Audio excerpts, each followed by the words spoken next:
Garments সহ ৬ ধরনের পণ্য আমদানিতে ভারত সরকারের নিষেধাজ্ঞায় কমেছে বাংলাদেশি পণ্যের রফতানি। গতকাল সবশেষ ভারতে রফতানির পরিমাণ ছিল ১০৮ ট্রাক বিভিন্ন ধরনের পণ্য, তবে নিষেধাজ্ঞার আগের দিন রফতানি হয়েছিল ২২৮ ট্রাক। বিস্তারিত জানাতে এই মুহূর্তে বন্দরে আছেন সহকর্মী আজিজুল হক, সরাসরি যাচ্ছি তার কাছে। বৈষম্যবিরোধী ছাত্র জনতা আন্দোলনের মুখে গত ৫ই আগস্ট বাংলাদেশ ছেড়ে ভারতে রাজনৈতিক আশ্রয়ে চলে যায় সাবেক প্রধানমন্ত্রী শেখ হাসিনা। এরপর থেকে আমরা দেখতে পেয়েছি যে বাংলাদেশের রাজনৈতিক অঙ্গনে অস্থিরতা এবং ভারত বাংলাদেশের মধ্যে যে বাণিজ্য বা ভ্রমণ খাত, সেখানে একের পর এক নানান প্রতিবন্ধকতার মুখোমুখি হতে হচ্ছে। আপনি জানেন গত ৮ই এপ্রিল ভারতের কেন্দ্রীয় সরকারের যে বাণিজ্য মন্ত্রণালয় আছে, বাণিজ্য মন্ত্রণালয় বাংলাদেশ থেকে ভারতে বাংলাদেশি যে তৈরি গার্মেন্টস পণ্য আছে, গার্মেন্টস পণ্য ভারতের আকাশ ব্যবহার করে তৃতীয় বিশ্বে অর্থাৎ তৃতীয় দেশে রপ্তানির সুযোগ বন্ধ করে দেয়। এতে কিন্তু রপ্তানি বাণিজ্য প্রায় ২০% কমে যায়। এরপরে আবার গত দুদিন আগে অর্থাৎ ১৭ই মে আমরা দেখতে পেয়েছি যে ভারত সরকারের বাণিজ্য মন্ত্রণালয় নতুন একটি প্রজ্ঞাপন জারি করে এবং সেই প্রজ্ঞাপনে তারা বলে যে গতকাল থেকে বাংলাদেশ থেকে যে তৈরি পোশাক সহ কয়েকটি যে পণ্য আছে সেটি ভারতে রপ্তানির সুযোগ বন্ধ থাকবে।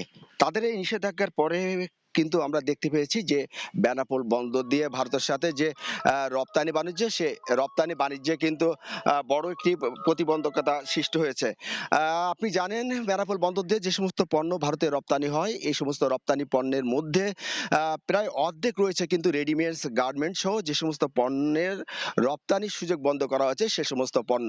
তবে এই নিষেধাজ্ঞার কারণে কিন্তু গতকালকে বেনাপোল বন্দর থেকে কোনো গার্মেন্টস পণ্যবাহী ট্রাক কিন্তু ভারতে প্রবেশ করতে পারেনি বলে কিন্তু আমরা বেনাপোল কাস্টমসের কাছ থেকে আমরা জানতে পেরেছি। আপনি জানেন প্রতি বছর ভারত বাংলাদেশের মধ্যে প্রায় $2 বিলিয়ন কিন্তু এই রপ্তানি বাণিজ্য হয়।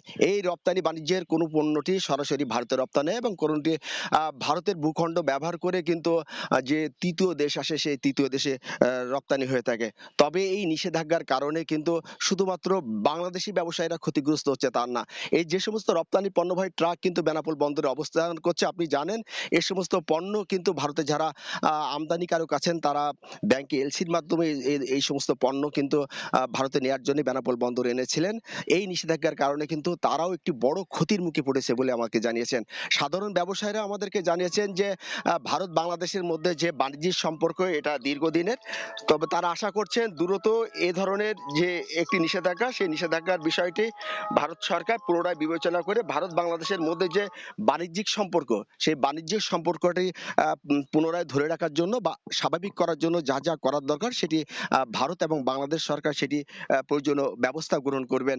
এই মুহূর্তে বেনাপোল বন্দরে প্রায় আমরা দেখতে পেয়েছি ৩০ থেকে ৪০টি ট্রাক কিন্তু যে রপ্তানি পণ্য বোঝাই ট্রাক বেনাপোল বন্দরে এখনো আটকে পড়ে আছে। তবে যে সমস্ত রপ্তানি পণ্যবাহী ট্রাক ভারতে প্রবেশ করতে পারেনি সে সমস্ত অনেক ট্রাক কিন্তু ইতিমধ্যে বেনাপোল বন্দর ছেড়ে কিন্তু তারা বিকল্প পন্থায় ভারতে রপ্তানি করার উদ্দেশ্যে তারা কিন্তু অন্যান্য জায়গায় গিয়েছে বলে আমরা জানতে পেরেছি। আপনি জানেন যে স্থলপথে এই রপ্তানির সুযোগ বন্ধ থাকলেও কিন্তু নবসেবা এবং যে কলকাতা বন্দর, সেই বন্দর দিয়ে কিন্তু রপ্তানির সুযোগ রাখা হয়েছে। তবে এই দুই বন্দর দিয়ে যোগাযোগ ব্যবস্থা কঠিন এবং ব্যয়বহুল হওয়ায় কিন্তু রপ্তানি সম্ভব হচ্ছে না। তো এই ছিল বেনাপোল স্থল বন্দর থেকে রপ্তানি বাণিজ্যে যে প্রতিবন্ধকতা সৃষ্টি হয়েছে তার সর্বশেষ। সরাসরি যুক্ত ছিলাম বেনাপোল বন্দরে।